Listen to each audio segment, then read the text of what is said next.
Assalamualaikum warahmatullahi wabarakatuh. Selamat pagi, Ibu Eka Yulianti, SEMSI. Puji syukur kehadirat Allah Subhanahu wa Ta'ala yang telah memberikan rahmat serta karunia-Nya kepada kita sehingga dapat melakukan pemaparan materi pada kali ini. Salawat serta salam semoga terlimpah curah kepada junjungan kita semua, Nabi Muhammad Shallallahu Alaihi Wasallam, kepada kerabatnya maupun kita umatnya hingga akhir zaman.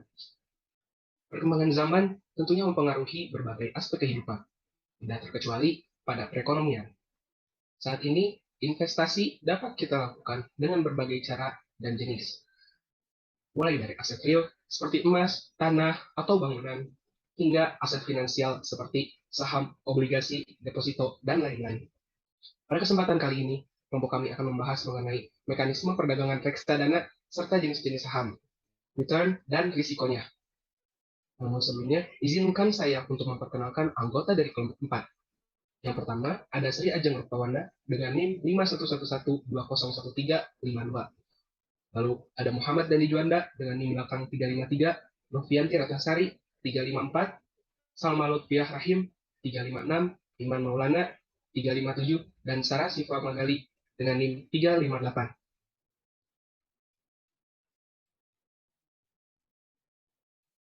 Next. Untuk pemaparan materi yang pertama akan disampaikan oleh Novianti. Kepada Novianti, saya persilahkan. Baik, terima kasih kepada moderator. Di sini saya akan memaparkan mengenai definisi reksadana. Menurut Undang-Undang Pasar Modal, reksadana adalah wadah yang dipergunakan untuk menghimpun dana dari masyarakat pemodal untuk selanjutnya diinvestasikan dalam portofolio efek oleh manajer investasi. Kemudian, ada jenis-jenis reksadana. Yang pertama, reksadana pasar uang adalah reksadana yang dilakukan investasi pada pasar uang atau efek bersifat surat hutang yang jatuh tempo kurang dari 1 tahun. Yang kedua, ada reksadana pendapatan tetap, adalah reksadana yang melakukan investasi sekurang-kurangnya 80% dari aktifannya dan dalam bentuk efek bersifat surat hutang. Yang ketiga, ada reksadana saham, adalah reksadana yang melakukan investasi sekurang-kurangnya 80% dari aktifannya dalam efek bersifat ekuitas. Yang terakhir, ada reksadana campuran. Reksadana campuran adalah jenis reksadana yang mengalokasikan dana investasinya dalam portofolio yang bersifat bervariasi. Sekian dari saya selanjutnya akan dilanjutkan oleh rekan saya. Saya akan menjelaskan tentang sifat reksadana dan manfaat-manfaat dari reksadana. Yang pertama, saya akan menyebutkan sifat dari reksadana. Yang pertama ada tertutup atau closed end, yang artinya adalah reksadana yang tidak membeli kembali saham-saham yang telah dijual kepada investor atau pemodal. Apabila pemilik saham hendak menjual sahamnya, maka harus dilakukan melalui bursa efek ke tempat reksadana.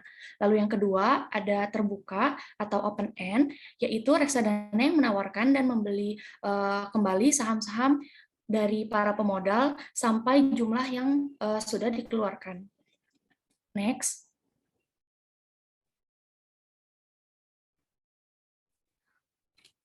Baik, di sini ada manfaat dari investasi reksadana. Yang pertama ada dikelola oleh manajemen profesional.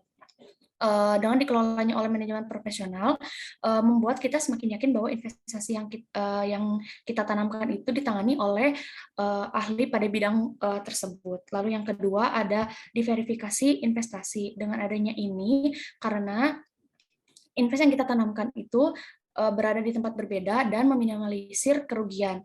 Yang ketiga ada transparansi informasi, artinya kita itu bisa tahu perkembangan mengenai invest yang telah kita tanamkan tersebut. Lalu yang keempat ada likuiditas yang tinggi, yaitu dengan kata lain mudah mencairkan keuntungan yang telah kita dapatkan. Lalu yang kelima ada biayanya rendah. Dengan adanya biaya rendah ini bisa memudahkan kita mengikuti reksadana, jadi tidak harus dengan modal yang besar saja. Sekian penjelasan dari saya, akan dilanjutkan oleh rekan saya.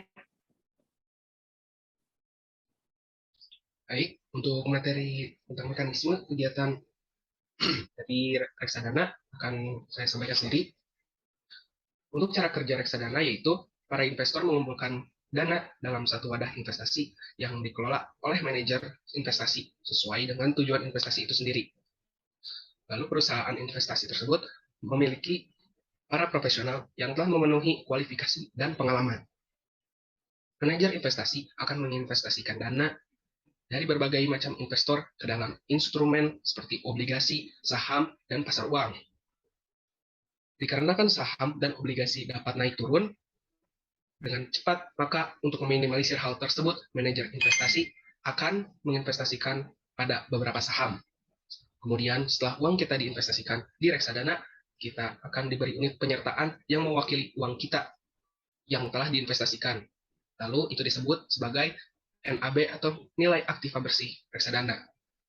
NAB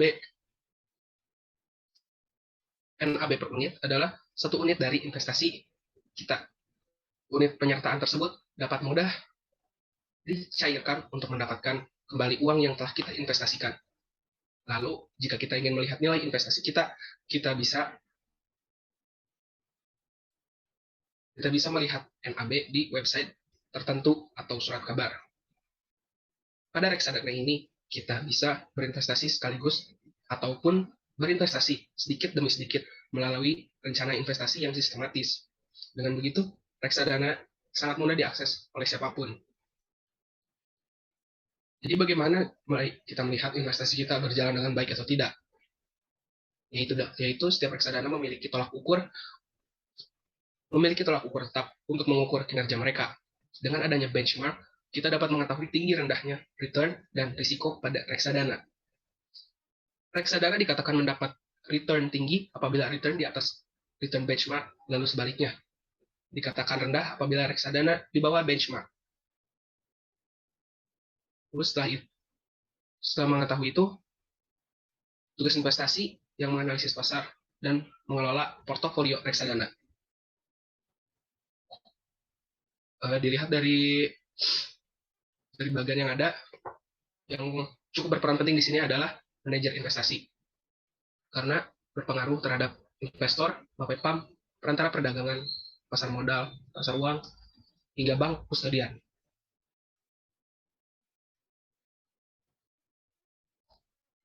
Baik, itu saja yang dapat saya sampaikan. Lanjutkan kepada rekan saya. Baik, untuk selanjutnya, sebelum kita masuk ke jenis-jenis saham, kita bahas dulu mengenai pengertian saham itu sendiri. Saham itu adalah tanda bukti memiliki perusahaan di mana pemiliknya disebut juga sebagai pemegang saham, atau biasa disebut dengan shareholder atau stockholder. Nah, bukti bahwa seseorang atau suatu pihak itu dapat dianggap sebagai pemegang saham adalah apabila mereka itu sudah tercatat sebagai pemegang saham dalam buku yang disebut dengan daftar pemegang saham. Nah, jadi saham itu merupakan tanda bukti kepemilikan perusahaan dan hak pemodal atas perusahaan yang menerbitkan saham tersebut. Untuk selanjutnya, ada jenis-jenis saham. Next slide. Menurut Dr. Hadi, membagi jenis saham sebagai berikut. Nah, ini yang pertama ada ditinjau dari segi kemampuan dalam hak tagih atau klaim. Nah, untuk yang pertama ini ada saham biasa atau common stock. Saham biasanya itu saham yang menempatkan pemiliknya itu paling akhir terhadap klaim. Nah, pemegang saham biasa ini tuh akan mendapatkan keuntungannya apabila perusahaan itu memperoleh laba. Nah, pemegang saham biasa ini tuh mendapatkan prioritas paling akhir dalam pembagian keuntungan atau dividen dan penjualan aset perusahaan apabila terjadi likuidasi. Untuk yang selanjutnya ada saham preferred atau preferred stock. Untuk saham preferred ini tuh merupakan gabungan ya atau hybrid antara obligasi dan saham biasa. Jadi artinya di samping ada karakteristik seperti obligasi, juga memiliki karakteristik seperti saham biasa. Nah, karakteristik obligasi itu tuh misalnya tuh kayak saham preferred itu memberikan hasil yang tetap seperti bunga dalam obligasi. Saham preferred itu biasanya memberikan pilihan tertentu atas pembagian dividennya. Ada pembeli saham preferred yang menghendaki penerimaan dividen yang besarnya tetap setiap tahun. Ada pula yang menghendaki untuk didahulukan dalam pembagian dividennya. Nah, mengapa karakteristik ini seperti saham biasa? Karena tidak selamanya saham preferred ini bisa memberikan penghasilan seperti yang dikehendaki pemegangnya. Nah, untuk selanjutnya ada jenis saham yang ditinjau dari cara peralihan saham yang dapat dibagi sebagai berikut. Yang pertama ada saham atas unjuk atau bearer stock, dan yang kedua ada saham atas nama atau register. Nah, untuk yang saham atas unjuk, itu artinya pada saham tersebut tidak tertulis nama pemiliknya. Nah, saham ini tuh sangat mudah dipindah tangankan atau dialihkan kepemilikannya seperti uang, kita bisa pindahin ke mana aja, ke orang-orang. Nah, sehingga memiliki likuiditas yang lebih tinggi. Nah, untuk yang kedua, saham atas nama atau register stock, itu tuh merupakan saham yang ditulis dengan jelas siapa nama pemiliknya dan perolehannya melalui prosedur tertentu. Untuk next slide. Selanjutnya di sini ada jenis-jenis saham yang ditinjau dari cara peralihan saham. Yang pertama itu ada saham unggulan atau biasa disebut dengan blue chip stock. Nah, saham yang ini tuh merupakan saham biasa dari perusahaan yang memiliki reputasi yang tinggi sebagai leader dari industri sejenis. Jadi memiliki pendapatan yang stabil dan konsisten dalam pembayaran dividennya. Untuk selanjutnya, saham pendapatan atau income stock. Saham ini tuh saham yang dari emiten yang memiliki kemampuan membayar dividen lebih tinggi dari rata-rata dividen yang dibayar pada tahun sebelumnya. Untuk saham yang selanjutnya ada saham pertumbuhan atau growth stock atau wealth now. Ini tuh merupakan saham dari emiten yang memiliki pertumbuhan pendapatan yang tinggi dan menjadi leader di industri sejenis. Nah, saham jenis ini tuh biasanya memiliki price earning atau PER yang tinggi. Nah, selain itu juga terdapat juga growth stock atau research note yang saham dari emiten yang tidak berperan sebagai leader di industri namun memiliki ciri growth stock. Jadi umumnya saham ini tuh berasal dari daerah dan kurang terkenal di kalangan emiten. Untuk selanjutnya ada saham spekulatif atau speculative stock. Nah, saham jenis ini tuh saham yang dari emiten yang tidak bisa secara konsisten memperoleh penghasilan dari tahun ke tahun. Namun, emiten saham ini tuh memiliki potensi penghasilan pendapatan di masa yang akan datang, meskipun penghasilan tersebut belum dapat dipastikan. Untuk selanjutnya ada saham cyclical atau counter cyclical stock, yaitu saham yang tidak berpengaruh oleh kondisi ekonomi makro maupun situasi bisnis secara umum. Jadi pada saat resesi ekonomi, harga saham itu bakal tetap tinggi. Untuk selanjutnya ada saham bertahan atau defensif atau counter cyclical stock. Saham yang jenis ini tuh saham yang tidak umum, ya saham yang tidak terpengaruh oleh kondisi ekonomi makro maupun situasi bisnis secara umum.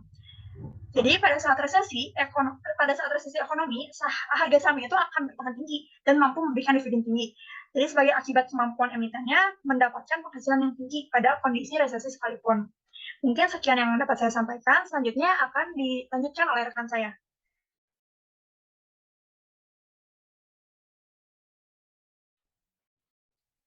Baik, terima kasih. Perkenalkan, nama saya Sarasi Pramugari dengan NIM belakang 358. Nah, di sini saya akan menjelaskan mengenai apa itu return saham dan jenis-jenis return itu sendiri. Return saham adalah hasil keuntungan capital gain atau kerugian capital loss yang diperoleh dari hasil investasi atau trading saham dalam kurun waktu tertentu. Return saham juga bisa positif dan juga bisa negatif. Nah, menurut Bu Jono pada tahun 2000, return saham diartikan sebagai penghasilan yang diperoleh selama periode investasi per sejumlah dana yang diinvestasikan dalam bentuk saham. Return juga merupakan salah satu faktor yang memotivasi investor berinvestasi dan juga merupakan imbalan atas investasi yang dilakukannya. Boleh di next.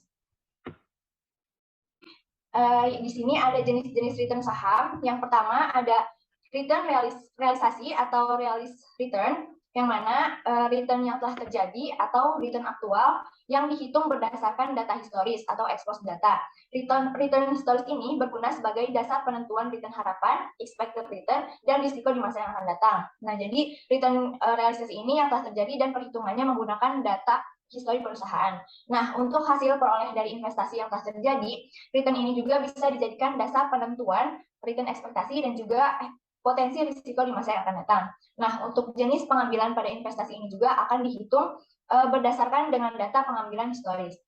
Nah, untuk return realisasi dianggap penting dalam pengukuran kinerja perusahaan, dan return realisasi juga mempunyai fungsi sebagai penentuan return ekspektasi. Lalu yang kedua ada ekspektasi return atau return harapan. Return ekspektasi ini merupakan return yang diharapkan akan diperoleh oleh para investor di masa yang akan datang. Jadi, expected return itu berbeda dengan return realisasi. Return realisasi bersifat sudah terjadi, namun return yang diharapkan itu merupakan hasil estimasi, sehingga bersifat belum terjadi atau ex ante data. Nah, return ini bisa dihitung dengan berdasarkan nilai return historisnya atau pendapatan sebelumnya. Meskipun kenyataannya dalam menghitung hasil data historis ini bisa digunakan sebagai acuan ekspektasi. Dengan kata lain, sifatnya belum terjadi. Nah, lalu ekspektasi investor terhadap investasi ini juga adalah memperoleh tingkat pendapatan atau return saham sebesar-besarnya dengan risiko tertentu. Suatu saham dapat dikatakan under value apabila return-nya itu berada di atas ekspektasi return, dan dikatakan over value apabila return-nya itu berada di bawah expected return. Lalu di sini ada return ekspektasi dapat dihitung berdasarkan beberapa cara dengan sebagai berikut. Yang pertama, berdasarkan dengan metode rata-rata atau mean method. Yang kedua, berdasarkan metode trend atau trend method. Dan yang terakhir, berdasarkan metode jalan acak atau random walk method. Sekian dari saya kembalikan lagi dan dilanjutkan oleh rekan saya. Terima kasih.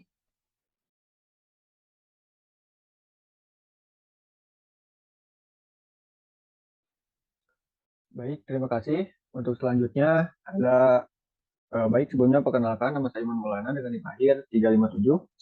Selanjutnya saya akan menjelaskan tentang komponen pengembalian return saham. Menurut Abdul Halim, return saham terdiri dari dua komponen utama, yaitu yang pertama ada gain dan kedua ada yield. Gain yaitu merupakan keuntungan bagi investor yang diperoleh dari kelebihan harga jual di atas harga beli. Yang keduanya terjadi di pasar sekunder. Yang kedua ada yield, merupakan pendapatan atau aliran kas yang diterima secara periodik, misalnya berupa dividen ataupun bunga. Terus menurut Liptono D. dan Henry M. Fakhrudin, pada dasarnya berpendapat bahwa keuntungan yang diperoleh investor dengan membeli atau memiliki saham, yaitu yang pertama ada dividen, yang kedua ada capital gain. Untuk dividen sendiri merupakan pembagian keuntungan yang diberikan perusahaan dan berasal dari keuntungan yang dihasilkan perusahaan. Lalu yang kedua ada capital gain, merupakan selisih antara harga beli dan harga jual. Capital gain terbentuk dengan adanya aktivitas perdagangan saham di pasar sekunder. Boleh next. Nah, di sini ada perhitungan return saham. Sebelumnya mohon maaf bahwa rumusnya tidak ditentukan. Nah, untuk perhitungan return saham terdiri dari dua. Yang pertama ada return saham realisasi, yang kedua ada return saham ekspektasi. Return realisasi merupakan return yang telah terjadi. Aktual return yang digunakan dalam menganalisis data adalah yang diperoleh dari investasi dengan cara menghitung selisih harga saham individual periode berjalan dengan periode sebelumnya dengan mengabaikan dividen. Nah, untuk rumusnya sendiri ada RIT sama dengan dalam kurung PIT dikurang PIT dikurang 1 dibagi PI min 1. RIT adalah return saham I pada periode T.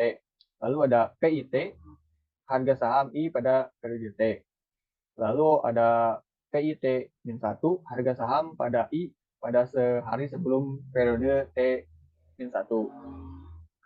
Lalu yang kedua ada return saham ekspektasi. Return ekspektasi merupakan return yang diharapkan atau diperoleh oleh investor di masa yang akan datang. Adapun rumus menurut Bourne dan Warren. E dalam kurung RIT dikurang RMT. RIT adalah tingkat keuntungan saham yang diharapkan pada hari T. RMT adalah tingkat keuntungan pasar pada periode T. Boleh next.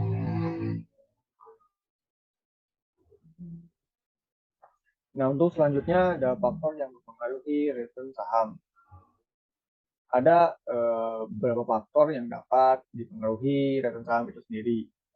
Beberapa faktor yang mempengaruhi harga atau return saham, baik yang bersifat makro maupun mikro. Nah, di sini ada dua faktor yang mempengaruhi return saham. Yang pertama ada faktor mikroekonomi, dan yang kedua ada faktor makroekonomi. Yang pertama ada faktor mikroekonomi. Faktor mikroekonomi yaitu faktor yang berasal dari dalam perusahaan.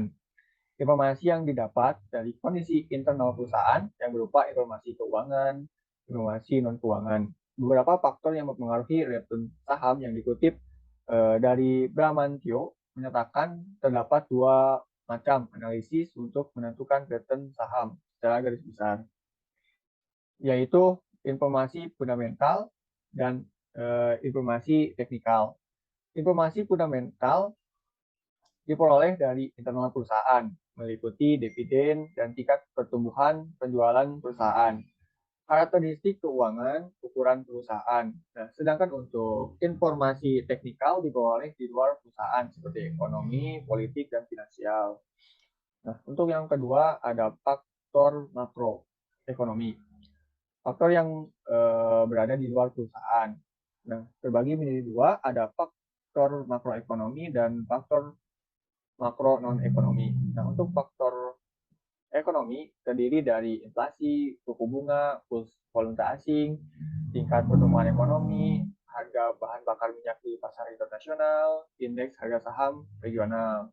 Nah, untuk yang kedua ada faktor makro non-ekonomi, terdiri dari peristiwa politik domestik, peristiwa sosial, dan yang terakhir ada peristiwa politik internasional. Nah, itu semua adalah faktor-faktor yang mempengaruhi return saham. Sekian dari saya, kembalikan kepada moderator dan dilanjutkan oleh rekan saya. Baik, saya Muhammad Dani Juanda dengan yang belakang 353 akan melanjutkan mengenai risiko saham. Risiko saham, risiko adalah kemungkinan terjadinya penyimpangan keuntungan yang sebenarnya atau actual return dari keuntungan yang diharapkan expected return.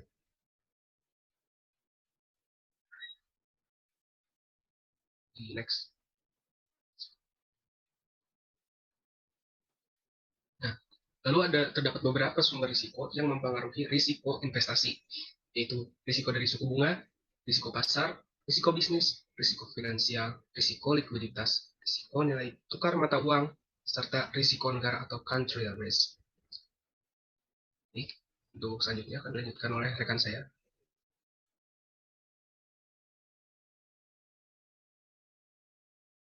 Baik, di sini ada jenis risiko. Ada risiko yang tidak sistematis dan risiko sistematis. Untuk yang sistematis ini, yang tidak sistematis terlebih dahulu ya, yaitu jenis risiko yang dapat dihindari dengan cara melakukan diverifikasi atau risiko yang dapat diminimalisir, yaitu jadi risiko itu berkaitan dengan perubahan yang terjadi di pasar secara keseluruhan. Beberapa penulis juga menyebut bahwa risiko ini tuh risiko yang umum atau general ya, sebagai risiko yang tidak dapat diverifikasi. Nah, untuk selanjutnya di sini ada risiko sistematis atau systematic risk, yaitu jenis risiko yang tidak dapat dihindari dan tidak dapat diverifikasi. Nah, terkait risiko ini tuh, risiko ini tuh tidak terkait dengan perusahaan pasar secara keseluruhan. Jadi risiko ini tuh risiko perusahaan lebih terkait pada perubahan kondisi mikro perusahaan, pada risiko kualitas. Jadi risiko ini tuh bisa diminimalkan dengan melakukan diversifikasi aset dalam suatu portofolio. Baik, mungkin sekian dari saya. Selanjutnya saya kembalikan kepada moderator.